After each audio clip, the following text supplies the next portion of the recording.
All right, well, we will get started. Lori will be joining in just a minute. Um, there's a lot going on this week. We are 6 days away from a shutdown. The Republicans are starting impeachment hearings on Thursday. President Biden is Hey, puppy. Scoot over. Hold on 1 second. Lori's having an issue. I'm going to try to send her a link.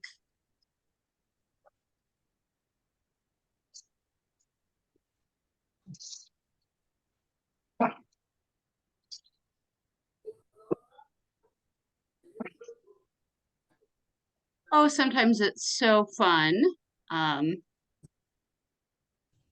do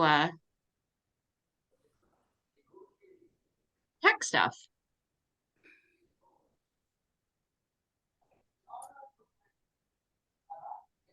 I need a pillow behind my back.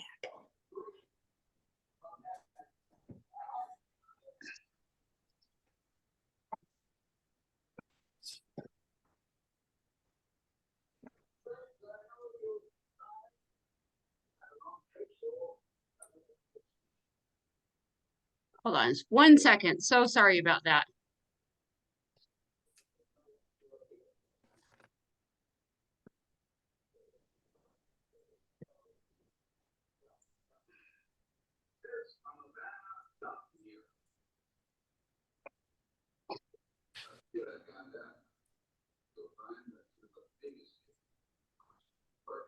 You gotta love technical things.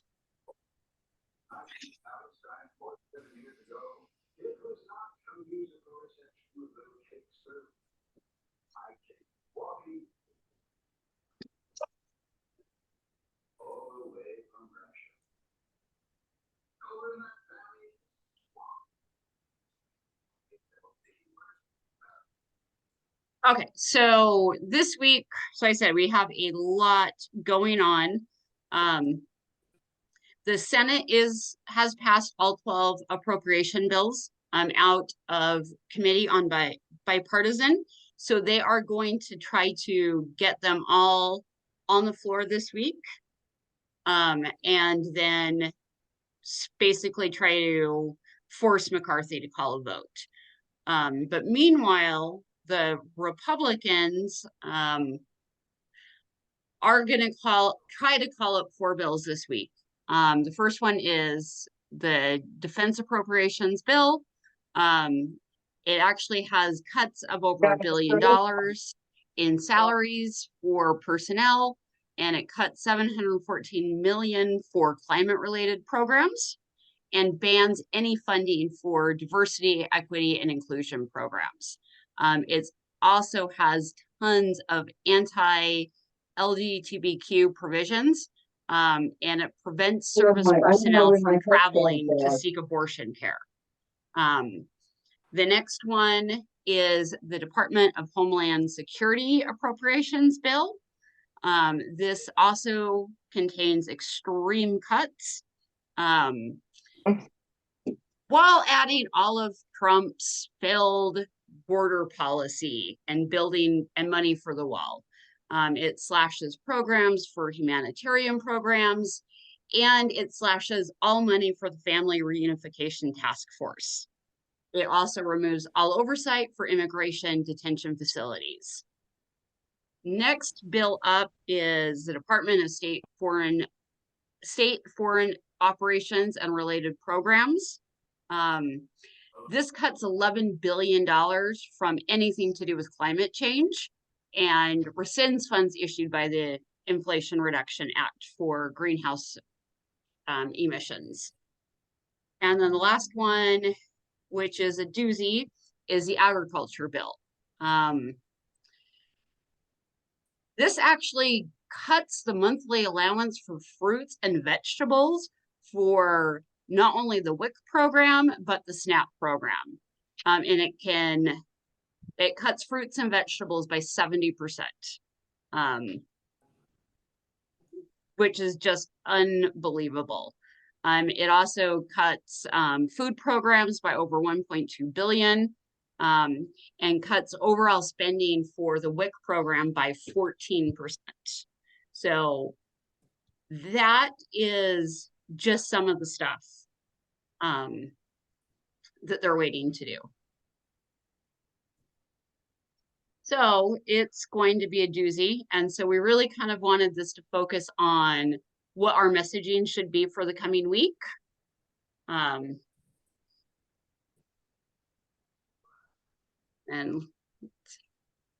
see, I thought Lori said she was on. Are you here?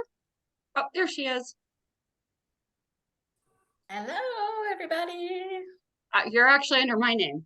I see that. I'm renaming myself right now.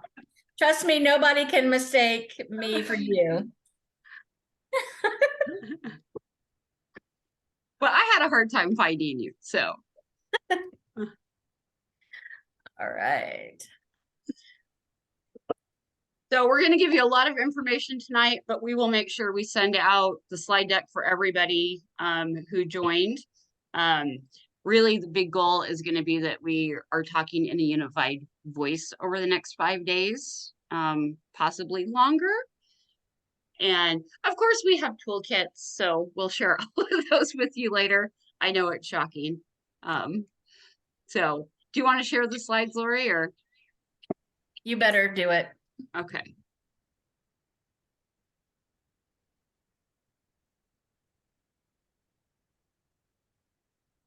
All right, so we will dive into this.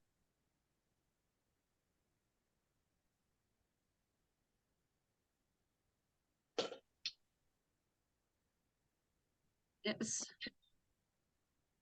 Okay, now this is being weird for me.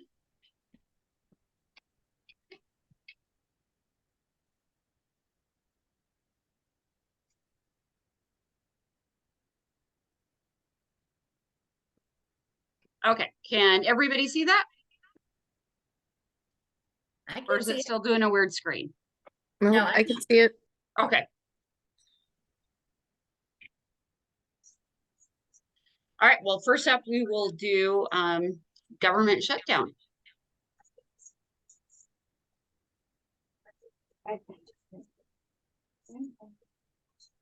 So to start off, we need to hold extreme House Republicans accountable for what they're doing. The cuts that they're making are reckless, and they're choosing to make those demands of keeping the government open. And just a reminder, if you're not talking, please remember to mute.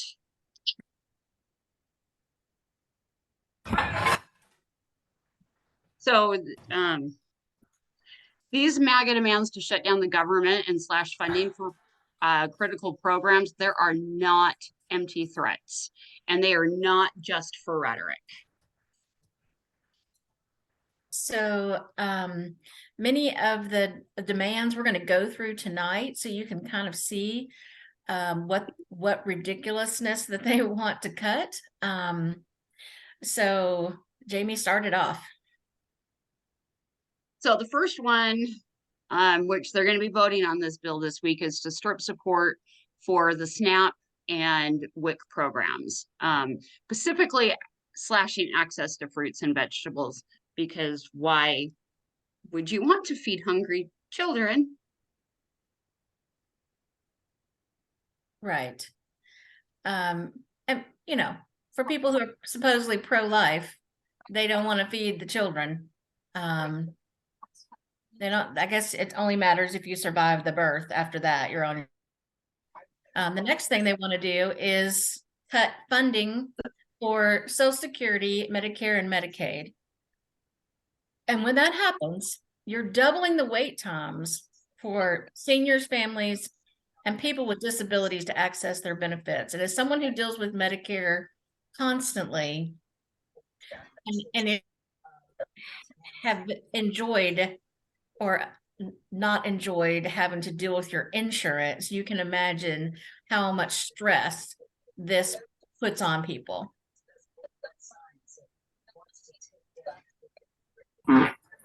And, you know, this is really one of the Republicans' end goals, but they want to slash funding to K-12 education, which could result in the firing of 200,000 teachers, aides, and other school professionals that would impact 26 million students. We know the vast majority of the students impacted are going to be low income and students of color. And that is by design because, you know, to keep them uneducated is how they're going to get their votes. It would also eliminate access to early childhood education for 50,000 children. So again, the party of pro-life, you know, after they're born, don't educate them and make them starve. And you know what, Jamie, it's even worse than that, because here in Tennessee, they are intentionally trying to make public schools fail so they can charter education dollars to religious schools. Yep. Oh, it's happening here, honey. Yep, it's all over, and that is really their end goal, is to end the Department of Education. So, yes. The next thing is cutting billions of dollars in life-saving medical research for children, cancer patients, and maternal health research through NIH and the National Cancer Institute. You know, the US ranks really low in maternal health. We have more maternal deaths than any other nation that has our quality of life. And that is really terrible. And here they're going to try to even cut further into those resources to figure out what's happening here. and not to mention, infant death mortality is greatly up in these states. And then, of course, this is a big one, restrict abortion access, including for veterans and active military. They also want to severely limit access to abortion medication. And they are going after that by prohibiting mailing abortion medication. So the only way you could get it would be to actually physically go in somewhere. So that, again, they can starve in the children they are getting bored. This one's an interesting one for me because all of the increase in rural broadband that's happening, the Republican representatives where it's happening have been celebrating this. And now they're going to turn around after they've been having a party because it's increased to their constituents. Then they're going to go ahead and cut it again. No, they've already taken credit for it. So now they can cut it and then try to blame it on Biden. Mm-hmm. And then, of course, cut funding for local and federal law enforcement, including the FBI, federal prosecutors, and cuts to grants, specifically cuts to grants that help missing and exploited children. And, you know, the funding for federal law enforcement, not surprising, that's what Trump wants, because they want to be able to cut down on his prosecutions and take away resources that the FBI and the DOJ are using to prosecute both Trump and the January 6th insurrection. Last I heard, I think over 1,400 people had been charged so far. And many of them are going to prison. And many of them are running for office. Next, they want to cut funding for safe and clean drinking water and to protect children from lead poisoning. Again, pro-life is not really a thing for them. Pro-birth is. Well, and you know, and all of these cuts that they're doing to things like safe and clean drinking water, lead poisoning, maternal death rate, again, those statistics mainly affect people of color by like a 3 times ratio. And So they are doing this on purpose. I mean, it is a dog whistle to their base. And then, of course, eliminate funding for election security grants and prohibit voter registration programs, making elections less safe and making it harder to vote. I know we're all shocked by this. Shocked. Why would they want to make it easier to vote? They don't. And of course, one of their favorite things to do is to discriminate against people that they disapprove of. So they want to eliminate hate crime prevention act grants. And that focuses on providing funding to tackle hate crimes in certain places. So they certainly don't want that to happen. And although this isn't in the bill, this is going to be a narrative going forward. We've already seen Tennessee pass this, you know, taking away marriage protection for not only same sex, but interracial couples, people, interfaith couples. And Republicans are also proposing getting rid of the no-fault divorce, which would make it a lot harder for women who are in abusive marriages to get out. And it cuts funding for housing assistance programs for low-income family and rural families that would really open the door for even more evictions right before the holiday season. And I don't know about y'all, but rent's not going down here. And it's still challenging to find affordable housing. It's going to eliminate crucial job training programs for seniors, young people, and adults struggling to find employment. And it eliminates the federal work study program, which lets low-income students work their way through college. Again, those things are targeting people with low income to, I'm not really sure what they want to happen here. Do they just want these people just to die? That's the only thing I can think, because why else would you be here doing this? Well, and I think I also think it has to do with the fact that the less educated you are, the more likely you are to vote for Republicans. And so that's the way to kind of keep their base. Mm-hmm. So really the overarching message in all of this is there was a deal in place in June when we were getting ready to hit the debt ceiling. There was a deal in place, and McCarthy is now going back on his deal in order to appease his MAGA members. And what's interesting was that everybody else was ready to honor this, including Senate Republicans.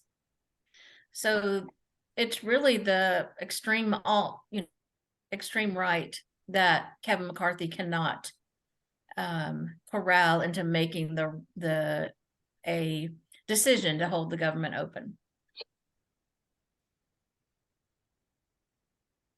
And as we're approaching a government shutdown, thanks to these extreme MAGAs of inability to govern, they're holding the first impeachment hearing on Thursday, which will feature no new evidence. No, Not tonight. tomorrow and the next day have. But the fun part is I actually just got an email that's talking about the witnesses on the first hearing on Thursday. So it's a Fox News contributor, Jonathan Turley, another Fox News and Newsmax pundit, Bruce Dubinsky, and a member of the Trump transition team, Eileen O'Connor. No, it's not a joke. That is really the witnesses that they are calling on Thursday for the first impeachment hearing. And Are which they of those, under oath? They will be under oath. Good. it won't matter because they don't care about being truthful under oath anyway. They might if they have to wear an orange jumpsuit. Yeah, so you still need the DOJ to prosecute that, so. Well, Peter Navarro is gonna be wearing one. Sorry, I'm sorry. You're fine. I love it. I'll mute myself. This is nothing but an attack on our democratic norms and on our Constitution. So, McCarthy's basically giving in because what will happen if he doesn't?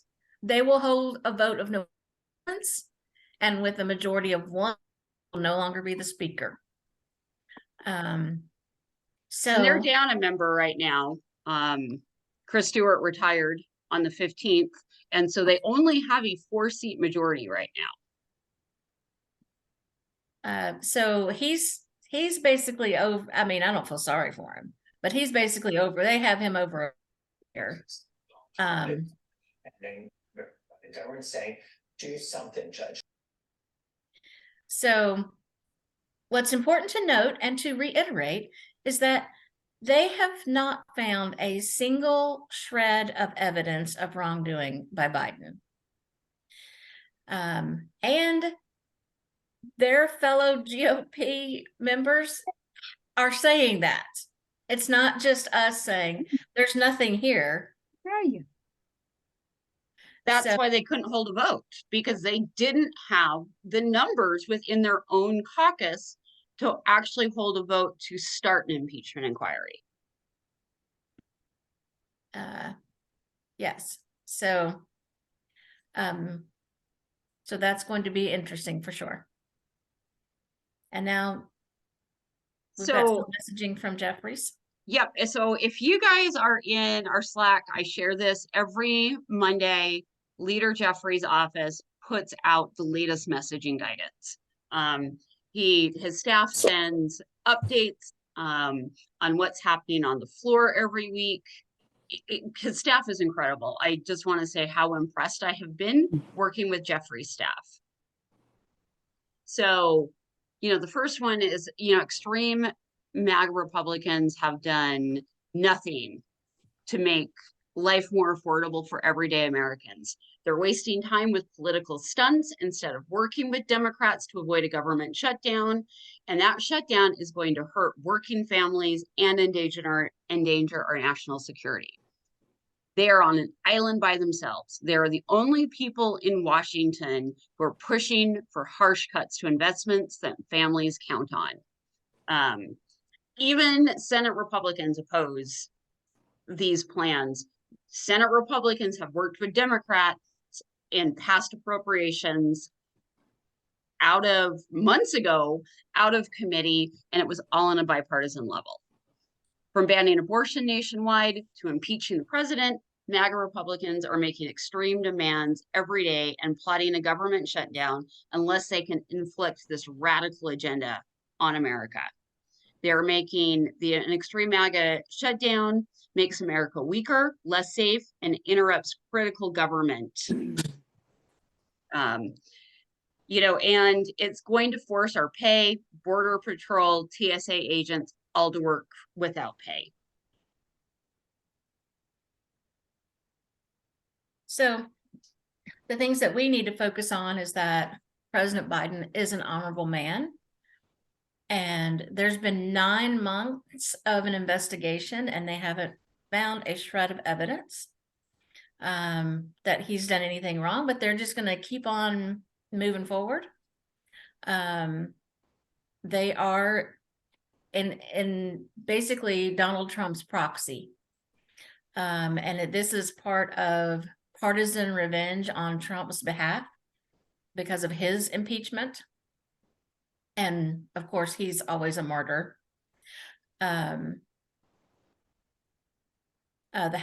McCarthy won't even let the House vote on launching an inquiry because he knows he doesn't have the votes. And then again, they're doing nothing to make life better or more affordable for Americans. This is just an attempt to distract people from failing us.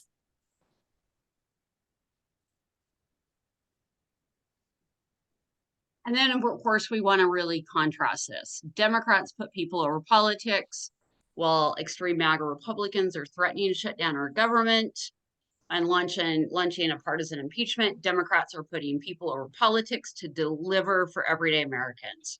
They're lowering the cost for working families. For the first time ever, we're forcing Big Pharma to negotiate lower drug prices.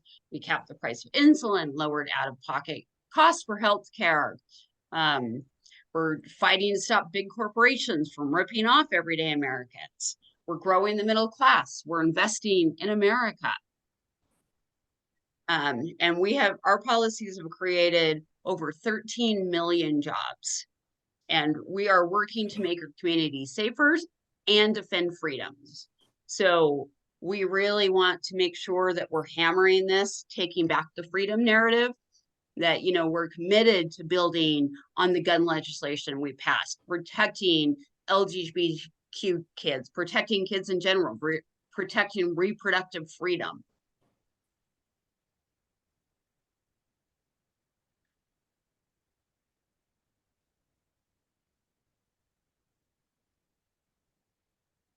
You got the next one, Jamie? I'm trying, it's stuck. There we go. That was a quick one, but, you know, and of course, supporting workers right now and their right to strike.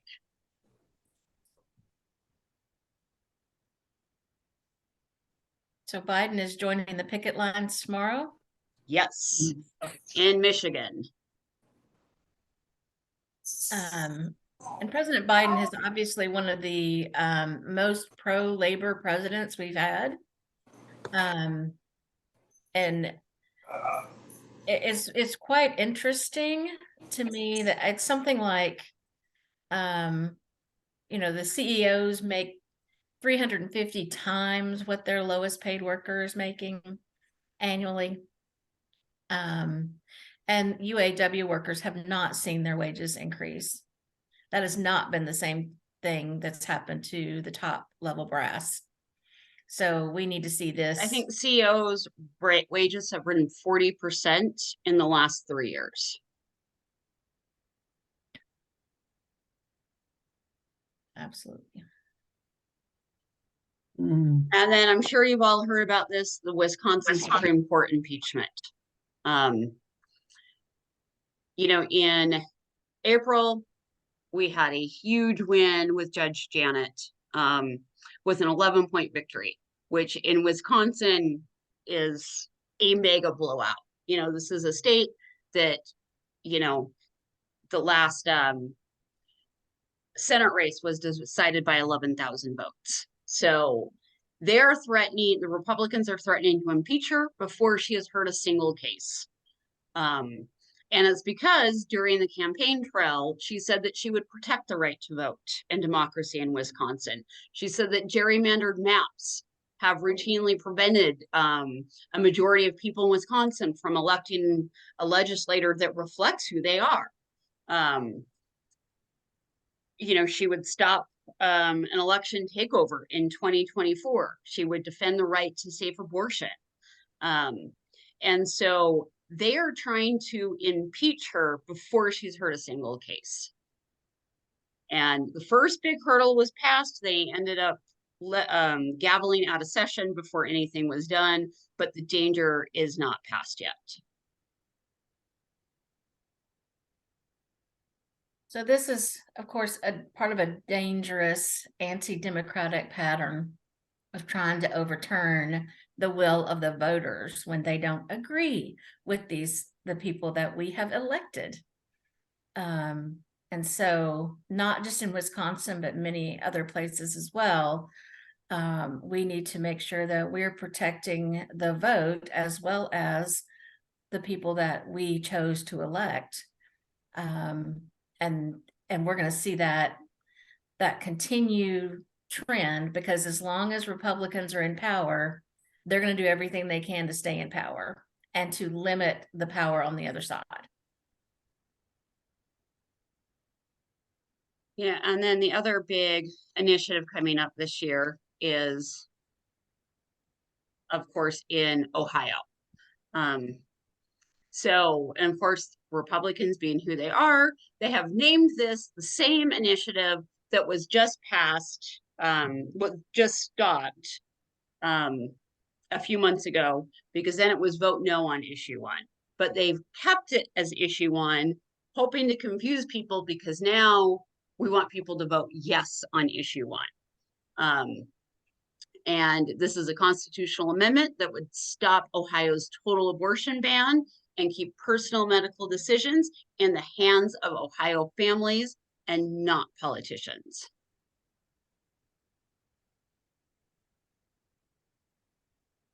Absolutely. So the Republicans have already passed an abortion ban with no exceptions for rape or incest.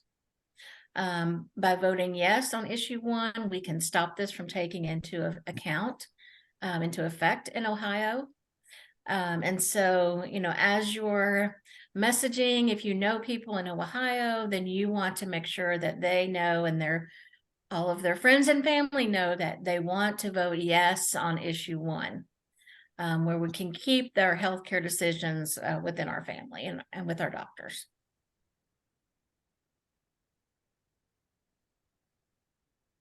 So that's kind of,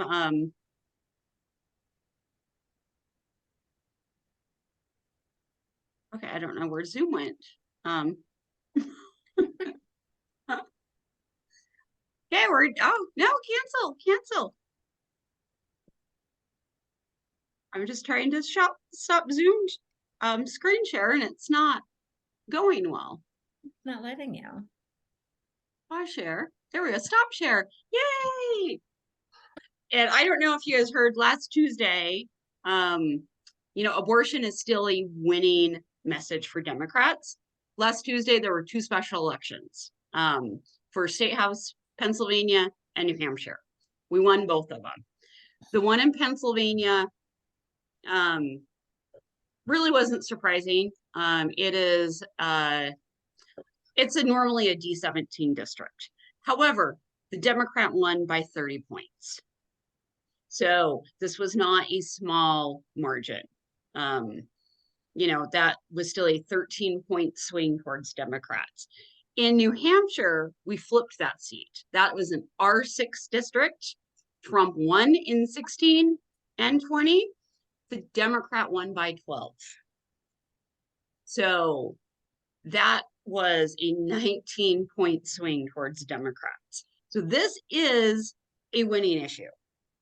A really winning issue. I mean, of course, abortion is a winning issue, but just in general, if you've been watching the polls about, oh, Biden and Trump are neck and neck and all of that garbage, if you look at the elections that have happened since 2021, Democrats are wildly outperforming what the district is. Wildly. And I mean, yes, wildly. And Chris Hayes actually had a great breakdown on this where he looked at all of the races that have happened, and it's plus 15 swing. Okay, so even the ones that we didn't win, it was still a swing from, plus 30 to plus 18. Right? So it's going to happen. It's happening. Don't lose faith. Don't listen to the naysayers. And if Trump's on the ballot and he's not in jail yet, he's not going to win. It's just not going to happen. Yeah, I mean, I'm going to do a thing on the Tennessee 3. This wasn't common because we know, the Joneses had to go up for re-election. Those two, this is a state house race. Those two raised over $1 million for their state house race. Combined $2 million, Jamie. Yeah.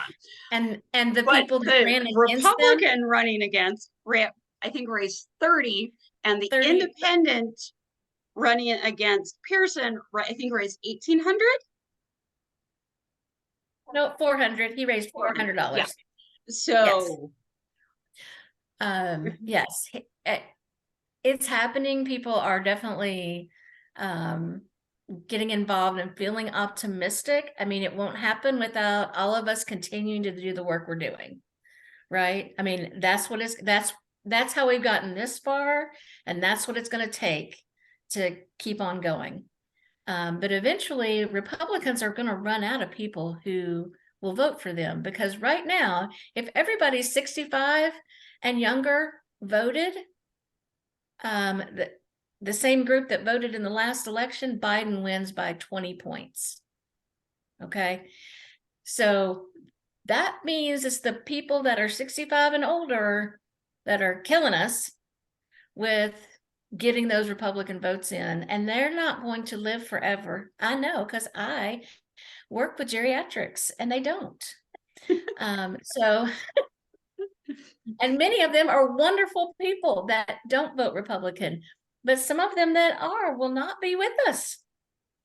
And I know you're not. I know everybody on this call is not. And I'm not saying that there aren't Republicans in all age groups, but I'm just saying the proportion, when you get down to the young people, I'm sure you saw the Taylor Swift news last week where she got people to go and register to vote, and registered 35,000 new people. And I can guarantee you that there was a wide range. Everybody loves Taylor Swift, but a lot of those were young people registering to vote. In fact, Tom Bonier just did a thing. You did a chart that shows the increases for voters of color under 25 compared to those over 65. As an example, 78% of Nevada voters over 65 are white, as compared to only 48 under 25. Texas, it's even higher.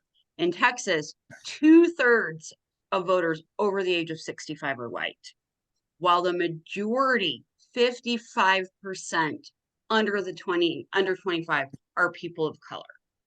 So, when we saw this Washington Post poll that came out that said young voters supported Trump by something like 30 points, we all know that was a bunch of bullshit. Ignore the polls. Absolutely. Well, and then I'm going to share some toolkits with you guys, and then we'll open it up for questions. So this one is, we've got all kinds of contents for the MAGA shutdown, and that is the hashtag we're using, MAGA shutdown. But at the same time, we want to make sure that we're promoting Biden and Harris. So I've got a lot of videos in these, which are traveling much better on social media right now. And so they are very, very video heavy. If you have any questions about downloading these videos, let us know. The great thing right now, because I know not everybody's on Twitter anymore, but if you are on your mobile phone, you can click any of them and actually do an all apps feature that you can then choose to share to Post or Threads or Spoutable or whatever it is. So you can share very easily to all platforms now. And then, of course, the last one we can't forget is we have critical elections coming up in, I think, 47 days. Virginia, New Jersey, Kentucky, Louisiana, Mississippi. We've got the ballot initiative in Ohio. We have a Supreme Court race in Pennsylvania. So, and not to mention all of the local elections that are going to be taking place. I think 12 states have school board elections. So happy to open it up. Does anyone have any questions, comments? Just raise your hand or unmute.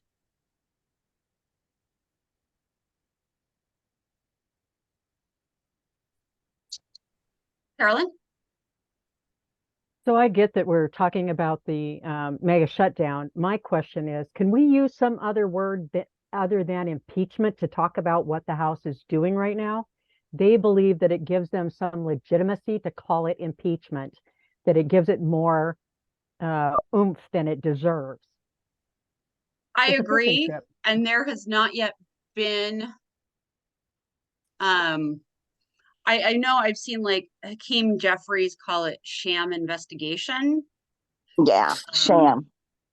That doesn't really roll off the tongue, does it? But it doesn't, yeah. And so there has definitely been a lot of brainstorming on what other word to use. There just hasn't been a consensus yet.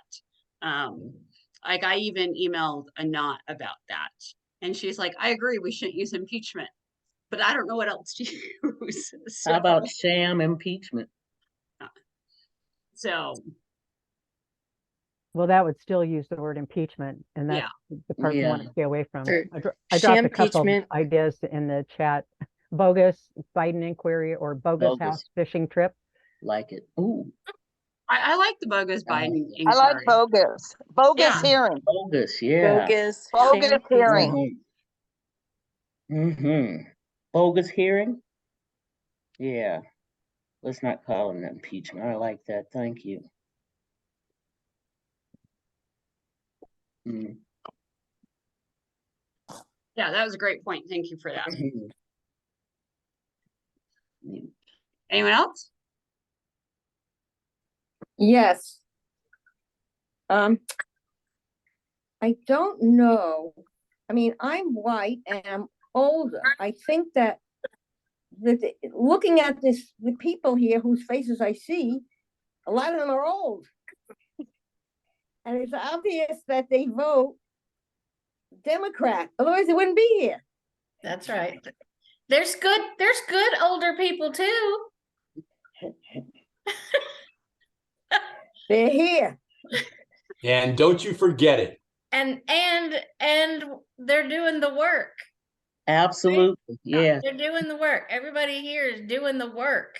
Mm-hmm. Yeah, I mean, Indivisible was literally pretty much founded by older women who knocked all of those doors in 2018. That's So, right. That's right. Speaking of it, I'm glad you mentioned Indivisible. I just spent the weekend at a retreat with Washington, or WIN, we call it Washington Individual Network. cool. Network. And there were 55 of us there, mostly older people, but we found a way to integrate some of our strategies with younger people. So that was a discussion we had. So yeah, I just thought I'd mention that. I'm fired up. Well, the thing about and I appreciate this more as I've gotten older, there's wisdom to be had amongst this group. Mhm. And young people don't always appreciate us sharing our wisdom. But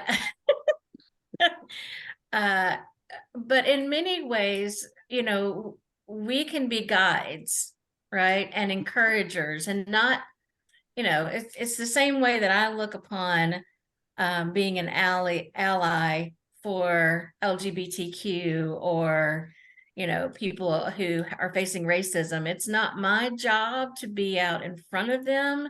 It's my job to stand beside them and encourage them. And so if we can continue with that sort of energy, then I think it's amazing what groups of people like this, what is our legacy going to be?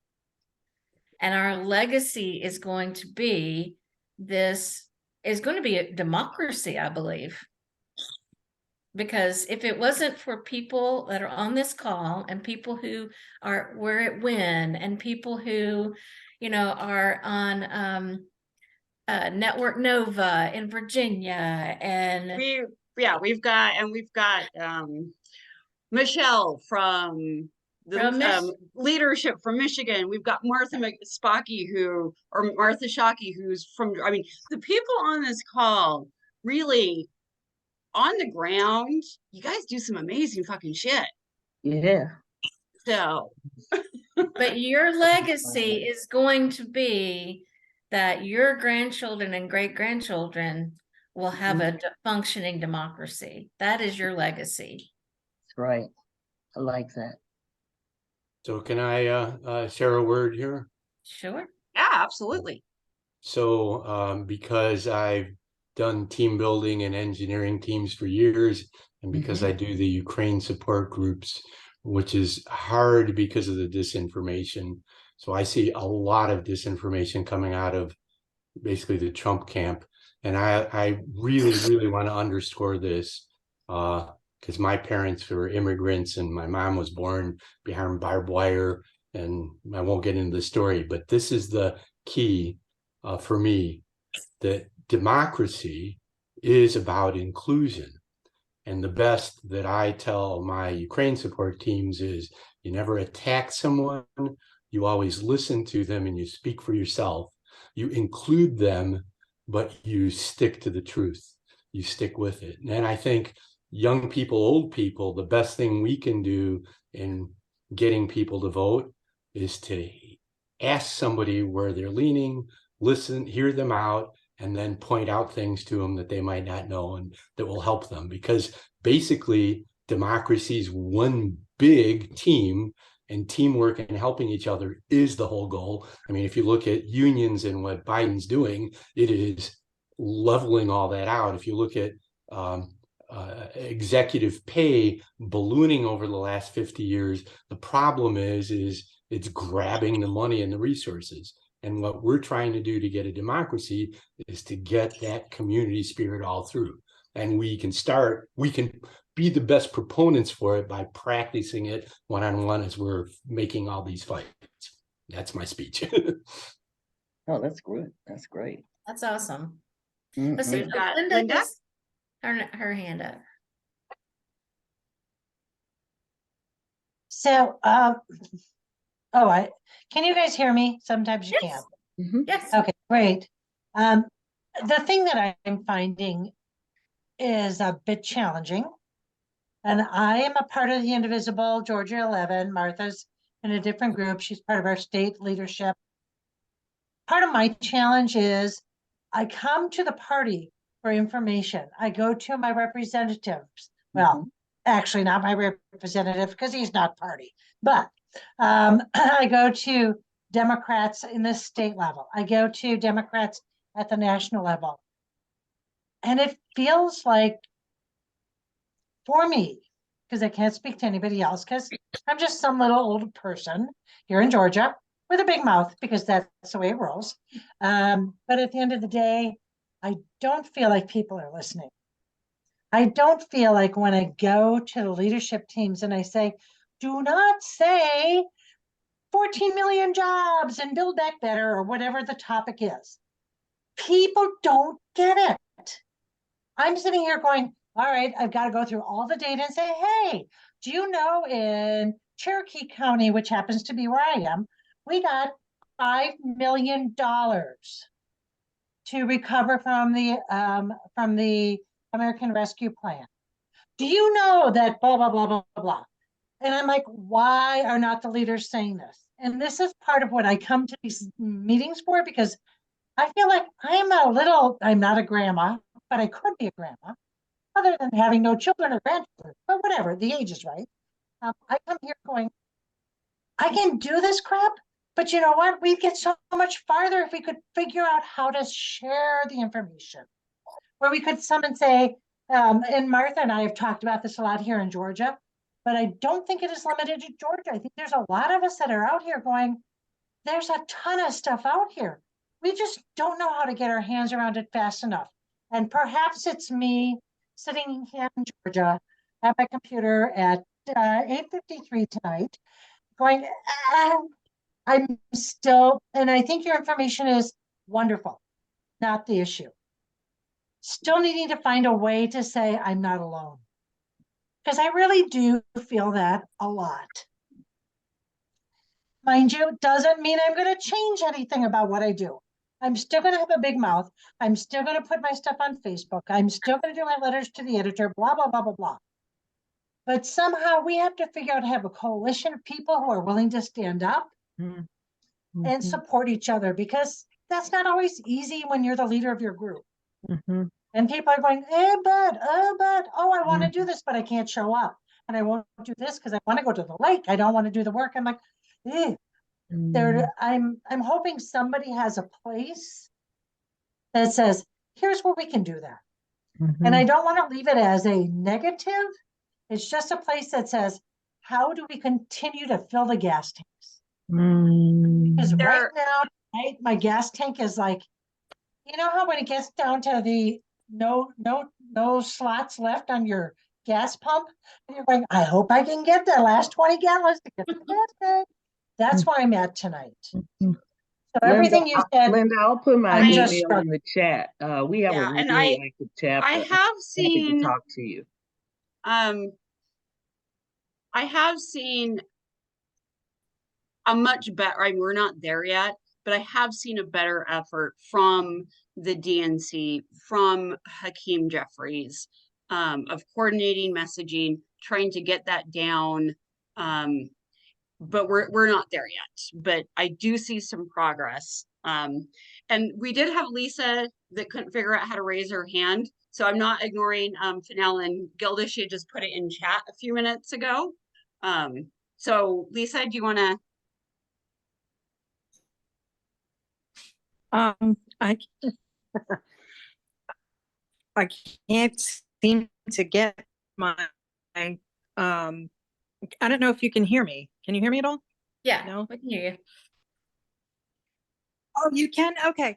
So I was thinking that we need to refer, we could consider referring to the quote unquote impeachment as a revenge mission, and use that terminology because it certainly seems to be retaliatory. And I think retaliatory is kind of a big word, but it does, I mean, it seems to be a revenge mission, which is Trump's pattern of behavior. And those of us that are civilians can say these things.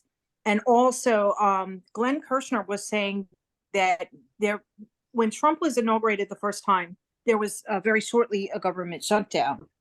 And that was coincided. I mean, and they found email evidence that they deliberately coincided it, the shutdown, because the payments for the inauguration were way out of line. But all, because of the shutdown, it couldn't be investigated. No one was in their office. And they did that on purpose. So right now with him being, indicted and, all his legal stuff is hitting the fan, he needs it to shut down so he can buy more time because he thinks he can steal the election. And I think that, again, here we are, we can say that, but our elected people can't. So we've got to start saying it. A shutdown would not affect any of the prosecutions, because they are considered essential staff. They would not be getting paid, but they would still continue. It would not affect that. It would not affect special counsel's work. It would not affect any of that. So I just want to reassure everybody that a shutdown, DOJ's work will still continue. Jack Smith's work will still continue. What do you think about? Thank you. That's a reassurance. About MAGA's revenge? Yeah. Or Trump's revenge? Yes, it's Trump. We'll put it on Trump because There's a lot of these people are old, Yeah, there's actually a coalition call about this tomorrow, so I can kind of bring this up because one thing we want to do is make sure that everybody's in the same. And I did actually write all of these down for tomorrow's call. So, Fennell, you want to? Students don't know Fennell. You should. She's fabulous. Thank you. Go to their power lunch on Fridays. Yeah, I was going to say Rachel Bittercopper is going to be on Friday. And so different messages for different people. But I wanted to thank you for the call tonight. The information that you provided is really, really awesome. And I want to just say to everybody that when I'm on calls like this, it's always my inspiration. And that's what we're supposed to get from these calls. So when you're feeling down, this is where you're supposed to come. And I also say that where we are right now is perfect practice because no one's paying a whole lot of attention except for us. So we're getting in shape so that when it gets closer to election time, we have got our stuff down, and that's what we do. And I also wanted to just say a bit about what people feel like when you're knocking on doors or when you're talking to people. I had someone come into my house to fix my cable TV, and he said, well, I just got to tell you that I think I did much better under Trump than I'm doing right now. And I talked to a lady when I was at day one voting for Virginia, and she said to me, you know, I support President Biden, but you know, he really is old. And so what I would say is two things about this. One, when someone talks to me about how they're feeling about the economy, it really is hard to tout jobs when they're still feeling like they're in stress. So I don't tout that. What I say is, who do you trust to make things better? If they're going to get better, who do you trust? Because what I can tell you is that it's never been better under Republicans, not ever. There's not a piece of statistic that you can find anywhere that shows it's better under them. So who do you trust? And then when they tell me that, yeah, but he's really old, I say he is, and I don't care. And no matter how many times they poll, his age isn't going to change. But the question is, all of the issues that we care about, he cares about them too. And we really do have a plan when people are old in office and something happens to them. You know what it's called? It's called VP. So really tell me what your problem is. And so I just wanted to share that because those are sort of the same kind of anxieties that you feel that I feel. We all feel them. And the people who are going to save us is not Democratic messaging, but it's what we get from calls just like this. That's all. Hilda? Finale brings it. Finale brings Yes. it again. She Bravo. always does. Yeah, that was very helpful because I was going to mention about things that I hear on the ground, like when I do voter registration. And it is exactly those things as far as, you know, I was doing one voter registration 2 weekends ago, and someone walked out and said, well, I'm still paying, this is outside of a grocery store, I'm still paying a lot of money for X, Y, and Z. And so what has he done for my pocket, as you mentioned, Fennell? So I think that we do have to definitely address the economy. And I think what they report back is the talking points of the, you know, Fox News as, oh, you know, everybody says the same thing. It's never been better. I was much better off under Trump. You know, like the prices weren't as high, and those are, you know, everybody's listening to Fox, and that's, you know, they do a good job with propaganda. So, I think, you know, fighting that is difficult, and then also getting people interested in voting again. They're like, nobody ever helps, nothing ever works, you know. Still, and I think it seems like it's much more now than it was, you know, even like 2 years ago. So I think there's a lot we do have to fight, but hopefully this is early, I realize also. This is Trudy Gonzalez. I don't know if any of you are on Twitter, but I put out an economic thread today that addressed the Saudis messing with the oil prices again, and also food monopolies that cause the rise in groceries. And I also put down what Biden and Harris have done about competition, rent, the different areas with the more jobs, with the different bills and their results. It's a long thread, but there's a lot of information in there if you guys want to start picking it and using it to talk to people about, because there are successes, and his age may be a concern, but when it comes right down to it, what's the alternative? You may have a concern about his age, and that's what they're asking in the polls. They're not saying, even though you have a concern, are you still going to vote for Biden, considering the alternative is Trump? So we can't get caught up in their little word games and all that kind of stuff. We need to just be constantly pounding with the data points. And Demcast has lots of good tools on that. And then the people on this call that are on Twitter, you guys can take anything I put out and copy it and share it anywhere. It's not original. I put a lot of the memes that I get from other groups, Dem Voice, Demcast, the president stuff. But it's important that we address these issues with, like I did voter registration for years at the mall. And when someone would say, you know, what do you do for me as a Democrat? And I would come back with the facts, because we do the work. That's what Democrats do. We do the work. And Republicans just care about rich tax cuts. And that's another 50 years of trickle down. So that's my little soapbox moment, okay? We're gonna do Martha, and then we've kept everybody longer tonight, but this has been a great conversation. So Martha, again, all of my favorite people are on this call tonight, so.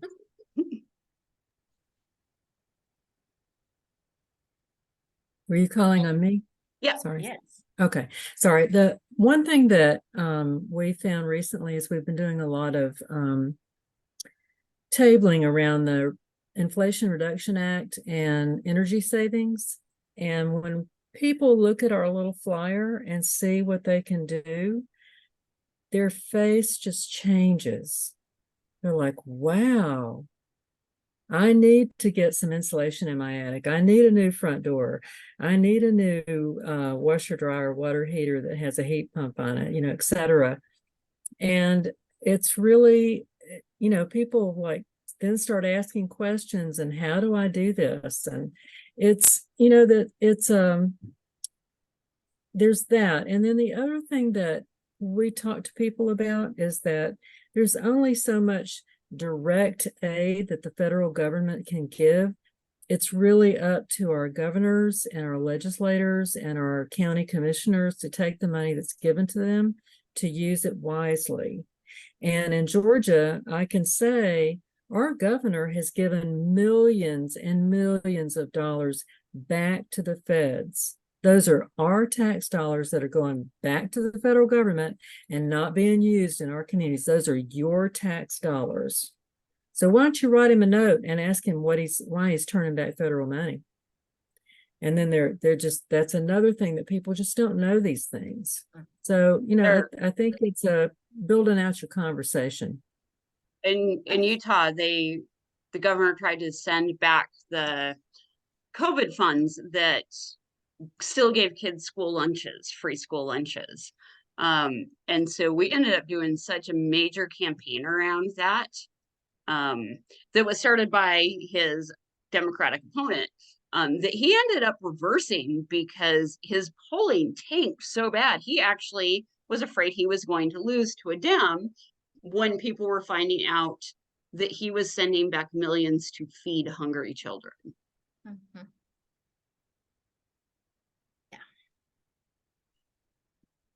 Well, I will send all of the everything out tomorrow. And it was so good seeing everybody. And thank you all for joining. And we will see you in a couple of weeks. Have a good night. Bye. Thank you, guys. Another great meeting. Absolutely. Thank you.